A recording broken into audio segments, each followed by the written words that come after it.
Latest news update के लिए हमारे चैनल को सब्सक्राइब करें और साथ ही बेल आइकन को दबाएं। आजकल लोग घर खरीदने से लेकर वाहन खरीदने के लिए लोन लेना पसंद करते हैं। अपनी जिंदगी की जरूरतें पूरी करने के लिए लोग लोन लेते हैं। इसके बाद कुछ सालों तक उसकी किस्त जमा करते हैं।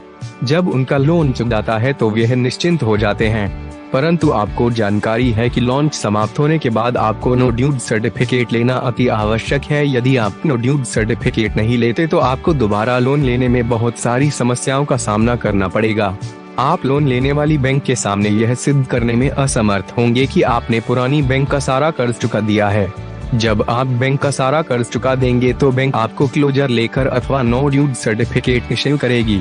इसके बाद बैंक स्टेटमेंट ऑफ अकाउंट अपने ग्राहकों को देती हैं। यदि आपको दोबारा लोन की आवश्यकता हो तो यह सारी चीजें संभाल कर रखनी चाहिए।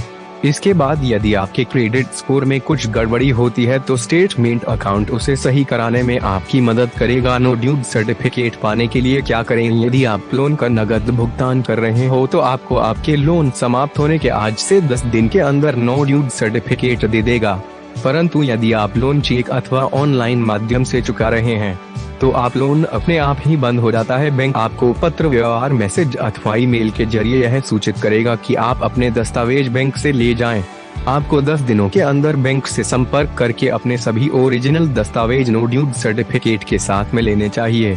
यदि किसी कारण बैंक से मिला हुआ नो ड्यू सर्टिफिकेट खो जाता है तो आप संबंधित बैंक से उसकी डुप्लीकेट कॉपी निकलवा सकते हैं। बैंक मांगते 2 साल का स्टेटमेंट। जब कोई भी बैंक किसी भी व्यक्ति को लोन देता है तो उससे उसके बैंक का 2 साल का स्टेटमेंट मांगता है।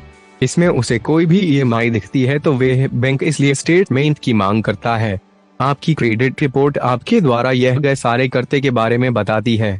अलग अलग तरीके के लोन लेने के लिए आपको अलग अलग तरीके के डॉक्यूमेंट की जरूरत पड़ती है।